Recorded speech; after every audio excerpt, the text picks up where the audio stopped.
international webinar, and especially for me, it has been a very entertaining, resourceful, and enriching program.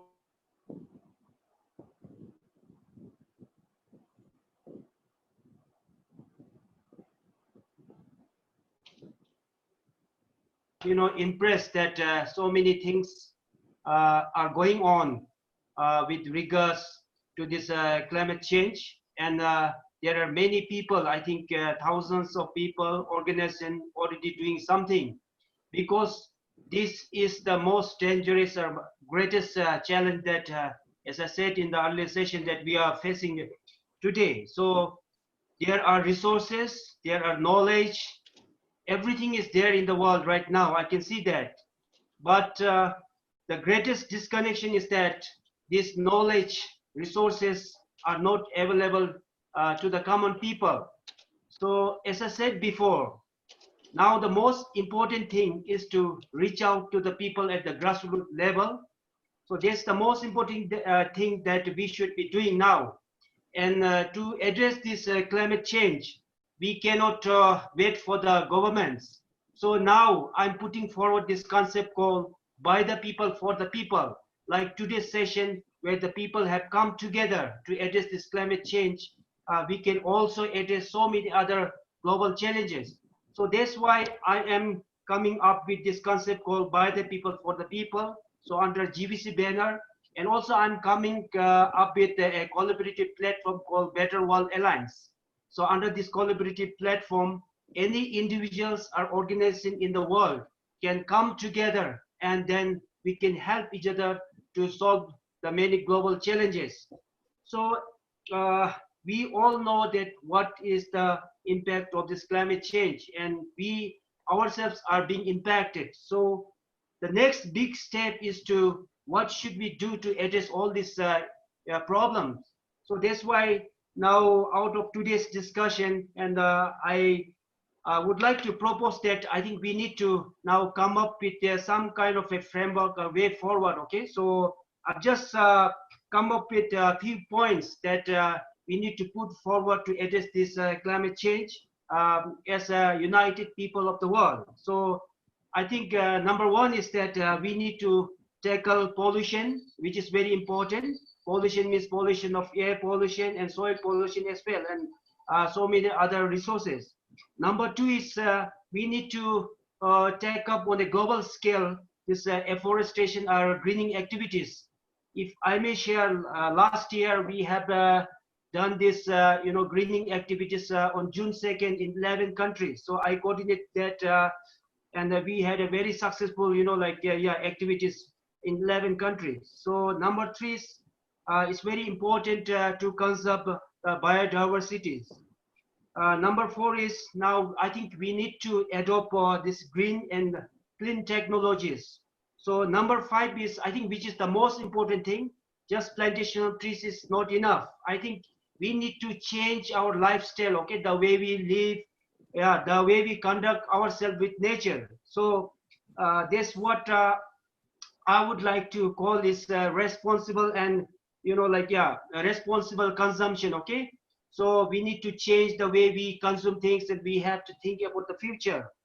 So number six is uh, when there are emergencies, when there are this natural catastrophic, I think now the people must come together, and we must create this system of how to respond to this natural calamities in this emergency system. So I think that's very important.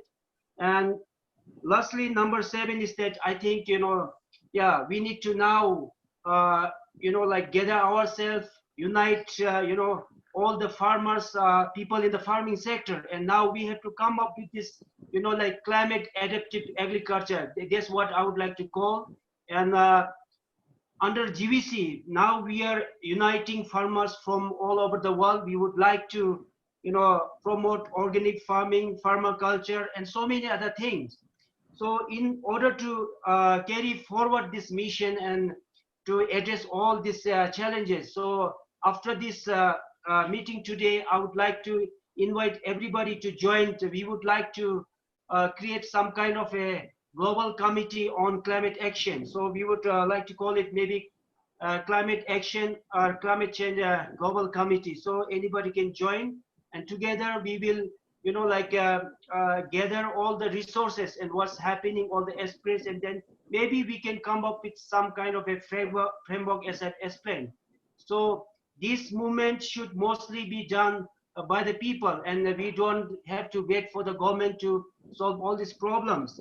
And today's session have been so much, resourceful, and all these two resourceful speakers, and they've shared what's happening in Nepal and what's happening in India, especially with regard to this mangrove, forestation and conservation whatsoever. I think all these activities, GVC is initiating Better Country Project for India. Soon we are going to initiate Better India Project. This is basically to create new and better India. So all these points or issues will be, accumulated under this Better India Project, and we can carry forward this project. And in the next few years, we are definitely going to create a better world. So we don't want to wait until this UN agenda, okay, 2030. So our GVC agenda is 2028. By another 8 years, we are really looking at to transform the world.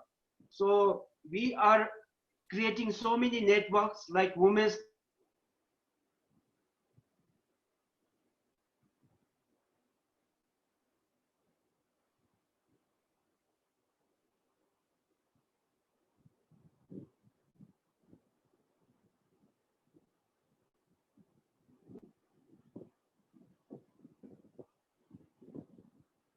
we are. So that's how I envision to bring to global transformation. So yeah, this today's session have been so encouraging and wonderful, and I would like to give my special thanks to Dr. Sarada for inviting me to be part of this program, and I would extend my gratitude to all the resource persons and all this resourceful, all the presenters from the special participants on all this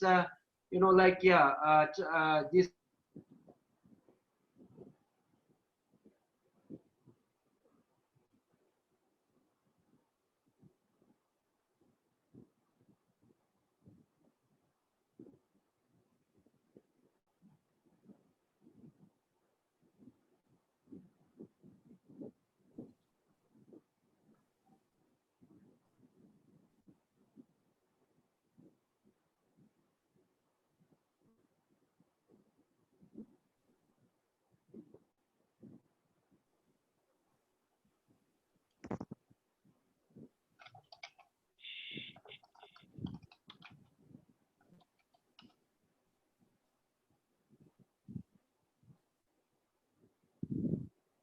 Dr. Biswajit sir, please carry on.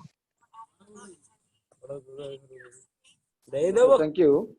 So this is the first day of International Webinar on Climate Change and Sustainability. So I request all the participants to give the questions in the chat box. I have seen number of questions. So as per the time slot, etc. So I will keep all the record of the question. We'll discuss all the question answers tomorrow. But the global shutdown has positive effects on environment.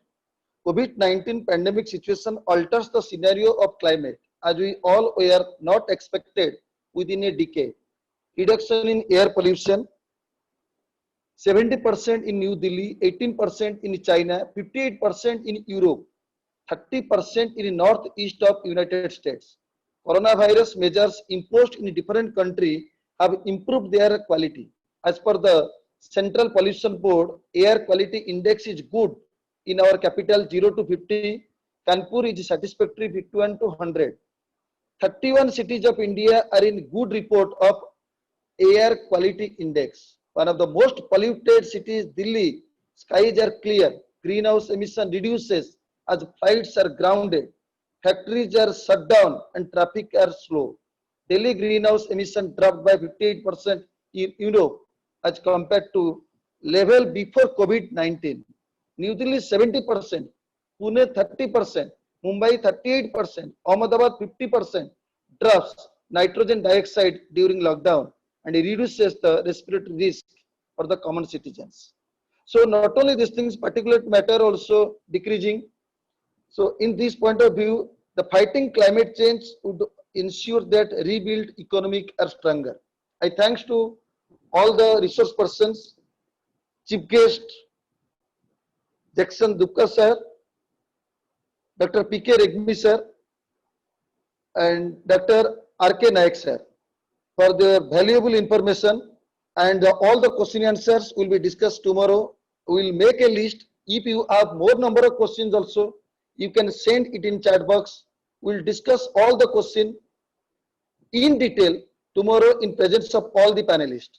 Now I request our staff member, Dr. Khenaprabha Sahu, to give the vote of thanks of today's proceedings.